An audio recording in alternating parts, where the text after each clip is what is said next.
Well, initial reaction oke, ini sentimennya bagus ya buat sektor properti.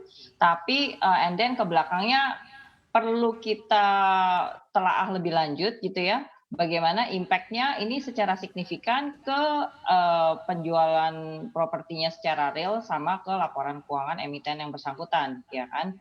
Jadi istilahnya mungkin kita perlu kaji lebih lanjut seberapa jauh, bahwa insentif ini bisa untuk mendongkrak penjualan mereka Gitu gitu. ya. Kalau kita lihat juga, Mhm, dari sisi temponya yang hanya 6 bulan ini menurut Cilisa apakah mhm. sebaiknya diperpanjang begitu jadi 1 tahun atau 2 tahun atau memang insentif ini tujuannya untuk jangka pendek aja gitu?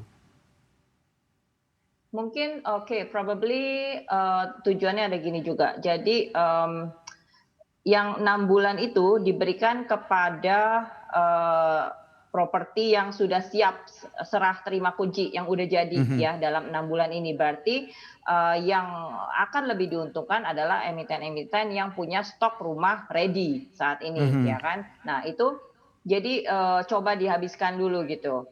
Nah mungkin, dicoba dulu 6 bulan karena ya pemerintah juga tahu kita situasi masih challenging kayak seperti ini, pendapatan, orang juga masih belum stabil ya kan, let let alone untuk invest properti gitu loh, mungkin belum mikir ke situ gitu, untuk spend so much gitu. Mhm. Nah jadi, probably we need to test the water first gitu, tapi kalau misalkan bagus, ya animonya oke, apa propertinya laku kayak kacang goreng, ya, mungkin bisa diperpanjang ya, intinya adalah, emiten tuh menghabiskan banyak capital untuk Baik. membangun properti mereka, ya kan. Mhm. Dan, revenue itu baru bisa apa diklaim gitu, begitu, pembayaran itu masuk, ya kan. Baik. Nah, jadi, intinya Iya. buat perusahaan properti ini, pertama mereka Mhm. akan coba ngabisin stok yang lama dulu, and then, kalau misalkan mereka bisa sacrifice margin dengan volume, ya itu oke juga gitu loh. Jadi intinya, Mhm. inilah yang berusaha dilakukan Baik. untuk penyelamatan di Masih sektor mencari properti. balance juga ya berarti sebenarnya ini Cilisa antara, produksinya dan kemudian melihat dari emiten propertinya punya properti sebanyak apa begitu yang ingin dijual di tahun Mhm, 2021 ini. Nah Cilisa kita gantian iya, dulu ini ada pertanyaan menarik juga dari sosial media, CNBC Indonesia dan via Instagram ini ada yang bertanya @agustin96_, apakah ini cuma sentimen sesaat? Kok kayaknya saham propertinya anteng-anteng aja gitu ya. Bahkan koreksi nih ya kalau kita lihat pergerakannya tadi. Nah ini pertanyaan yang kedua, @weni_wulandari_, insentifnya cuma pro sama yang emiten properti rumah doang ya.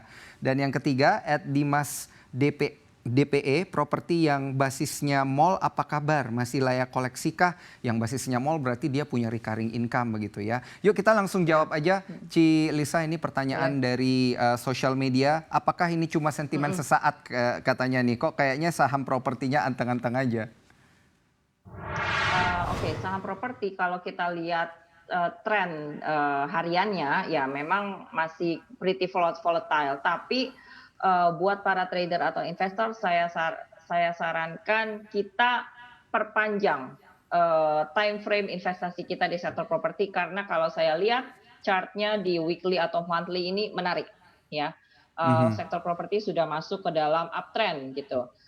Dan kemudian banyak apa namanya, insentif seperti ini, well cukup mendukung, tapi buat jangka pendek memang I have to say, kita berada di apa ya, bisa dibilang sekitar area resistance gitu, tapi untuk, longer term saya bilang sih oke untuk sektor properti. Nanti kita akan bahas lebih, rinci di emiten-emitennya ya Daniel ya.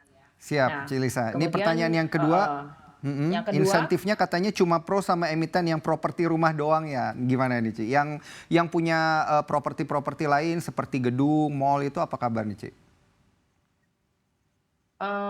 Belum, karena intinya adalah, pemerintah ingin recovery sektor properti dalam rangka juga membantu masyarakat untuk mendapatkan rumah dengan skema yang terjangkau gitu ya, sekaligus juga membantu emiten ini dan ya itu tadi ada multiplier effect ke emiten-emiten lainnya. Jadi yang semen, konstruksi, furniture atau keramik. Nah, jadi itulah yang disasar.